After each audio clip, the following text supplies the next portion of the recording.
Okay, mga riders stay safe kayo dyan. Mag-ingat kayo lagi. Kami dito, Malapit sa kusina. meron kami Christmas party sa Luzano. Yeah. Malapit sa kusina.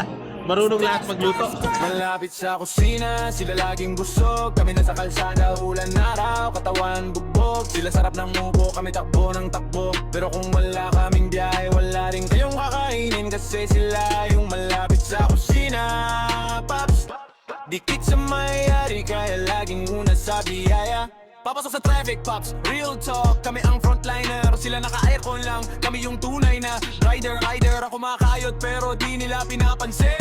Pangalan ng kumpanya, bit-bit namin pero sila ang magaling. Sila yung dikit ng dikit sa may-ari, laging VIP. Habang kami sumasalo na reklamo sa bawat biyahe. Pag kami nagkamali, penalty agad, parang kriminal. Pero sila pag bumalpak, nakangiti pa astig. Luha ka pa! Pagod kami, pero solid, walang atrasan. Kami ang bumubuo ng kita, sila ang kumakain ng handahan.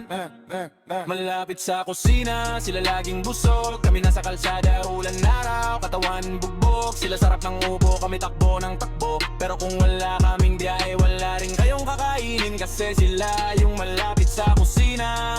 Pops, ay dikit sa may-ari, kaya laging una sa biyaya. Habang sila hindi nangangamoy usok ng sasakyan, kami nilalamon ng kalsada. Bawat segundo, bawat corner, sakit ng katawan, init, ulan, traffic, lahat tanang. Pero monthly bonus nila parang may sariling fountain. Sa hirap ng biyahe kami ang nagbabara sa pagod pero sa sahod sila yung lagi maraming sinusubo. Pamilya daw kami, ay teka ba't parang di patas? Kung pagkain ang laman, bakit kami laging walang ulam? Di kami galit, gising lang Pops. Kung walang rider, walang apps. Kung walang biyahe, walang kita. Tandaan nyo yan bago kayo kumain sa plato namin, di ba?